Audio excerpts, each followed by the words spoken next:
name's Anjolina Santiago. I am 19 and I am here to talk to you about bisexuality today. Now, you may ask, what is bisexuality? Well, sir, ma'am, they, them, I am here to tell you exactly what it is, or give you an idea.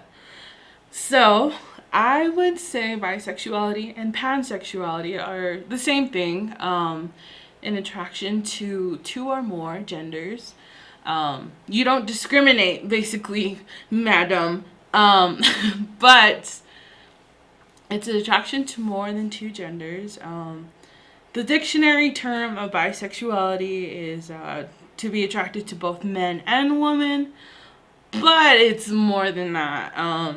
You can be attracted to someone who identifies as they, them, or someone who even could identify as a bird. As long as you just vibe with the person and, you find them attractive, surprise, you're bisexual or pansexual.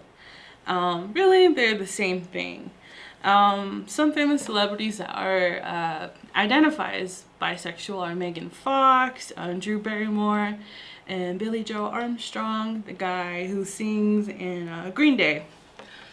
Now, I kind of identified what bisexuality is for you, some famous celebs, But I want to kind of get into my story of how I found out that I was bisexual. Of course, for many young kids, it started as a youngin'. So, I wouldn't say I was raised in a religious house, but religion kind of did hold me back from being my true authentic self for so many years, but it's not holding me back anymore. But let's get into it, shall we? So, when I was small, a lot of bullying, mainly because I am, as you see, plus size, duh, but got bullied for it. I've always been a bigger kid since I was little, but, that's a different story, different time. But, like I said, childhood was hard. I didn't realize that I was bisexual until middle school, because I had a crush on this one girl.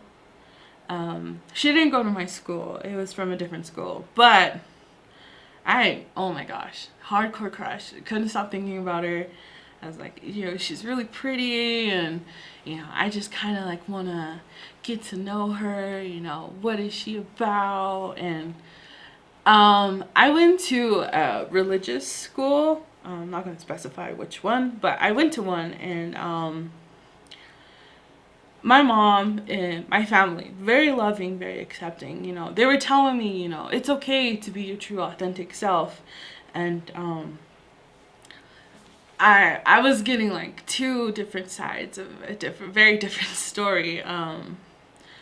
So I was having people at home telling me, it's okay, to be like this. This is what the higher power is loving and accepting.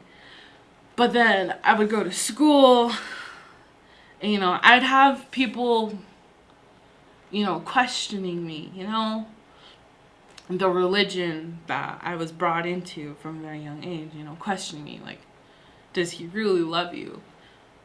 And it wasn't like that at the start. But it was really hard, because being religious, it's weird. At least for me, it was weird. Because, like I said, two different sides of two very different stories. I had no idea who to listen to. And it just kind of led me to a depression of where, I think every queer kid goes through this, a depression where you don't, it's going to be kind of dark when I say it, but you don't want to live anymore. That's what I went through. like really dark times during middle school period. It was really hard for me to accept that I liked women. Don't get me wrong, I wasn't homophobic back then. Still not now.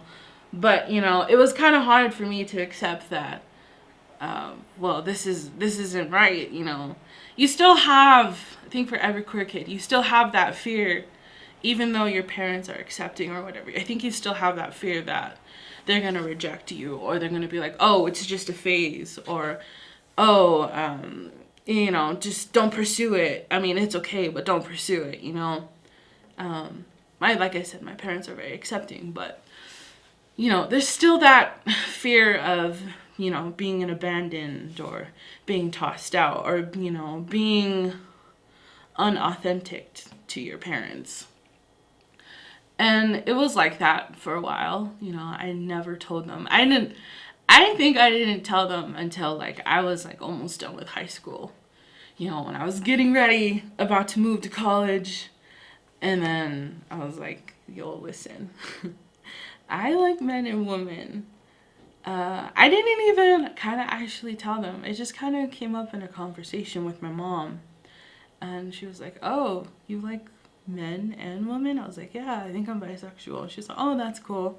But I was still kind of scared. I was like, oh my God, what is she going to say? Is she going to say, oh, well, we still have a chance, or, oh, it's just a phase, you know? But like I said, my mom's nothing like that. It's just that fear, I think, that all queer kids have, that their parents are just going to push them aside. But like I said, being your true authentic self is the best thing that you can do for yourself. If there are any kids out there who are bisexual and just, you know, kind of like, I don't know, is it just a phase?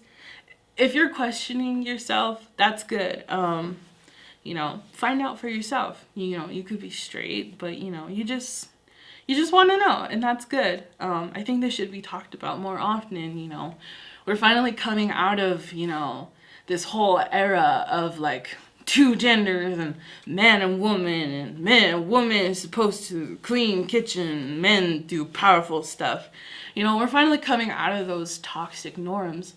And, you know, some people don't agree with it. It's just mainly the older generation, but millennials and Gen Zers have more of an open mind of how gender is and, you know, how new norms are. And it's good that we're coming out of that as a society, so all of us can just grow together.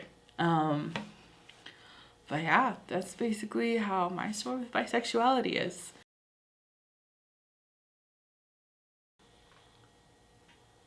Hey, thank you for joining me today on OFPL's Talking Tuesday.